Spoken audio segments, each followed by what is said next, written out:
Tipu Sultan hero का villain, महाराष्ट्रात राजकीय वाद का पेटला? जर प्रदेश अध्यक्षाने राजीनामा दिला नाही तर त्यांना आम्ही महाराष्ट्रामध्ये भारतीय जनता पार्टीचे कार्यकर्ते जे आहेत ते त्यांना फिरू देणार नाही. विद्येच्या माहेरघरात इतिहासावरून ठिणगी, काँग्रेस भाजपा कार्यकर्ते एकमेकांना भिडले. टिपू सुलतानचा फोटो मालेगावच्या महापालिकेत आणि पुण्यात राजकीय राडा, सत्तेसाठी का अस्मितेसाठी?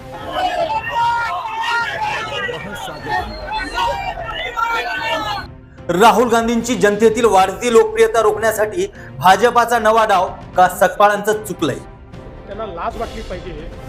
टिपू सुलतान सारख्या नराधमाची तुलना छत्रपती शिवरायांशी करण्याचं जे त्यांनी काम केलेलं आहे अतिशय निंदनीय आहे. इतिहासाच्या पानातून वर्तमानातील राजकारण ही पक्षाच्या अस्तित्वाचा मुद्दा. पुण्यात नेमकं घडलंय काय? नमस्कार, मी स्वप्नील दुधारे. आपण पाहताय महासागर न्यूज. मालेगाव महापालिकेच्या उपमहापौर कार्यालयात टिपू सुलतान यांचा फोटो लावण्यात आला आणि त्यानंतर महाराष्ट्रात राजकीय वादळ उठलं. व्हिडिओ सोशल मीडियावरती व्हायरल झाला.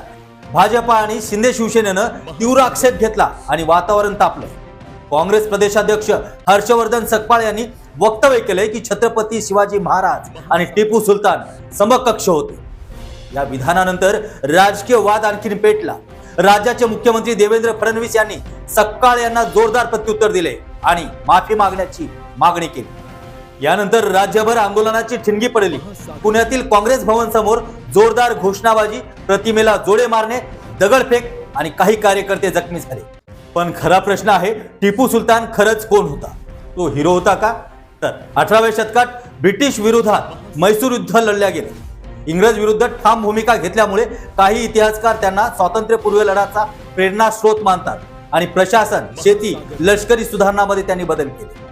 रॉकेट तंत्रज्ञानाचा वापर करणारे ते पहिले भारतीय शासक मानले गेले होते. तर आता ते विलन का ठरल्या गेले ते आपण पाहूया. काही इतिहास संशोधनानुसार त्यांच्या कारकिर्दीत काही भागात जबरदस्ती धर्मांतर आणि मंदिरांची तोडफोड झाल्याचा आरोप आहे. विशेषतः कर्नाटक आणि केरळमधील काही समुदाय त्यांच्याकडे संशयाने पाहतात. इतिहास की राजकारण? इतिहास अनेक अंगाने पाहावा लागतो. त्यामुळे एकाच व्यक्तीबद्दल दोन टोकाची मतं असू शकतात.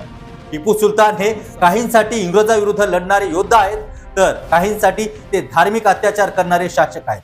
मात्र आजच्या घडीला प्रश्न आहे, इतिहासाचा वापर राजकारणासाठी केला जातोय का? तर मंडळी, आजचा महासागरचा विषय आहे, टिपू सुलतान हिरो होता का विलन आणि महाराष्ट्रातील राजकारण? बोलावं तर लागेलच.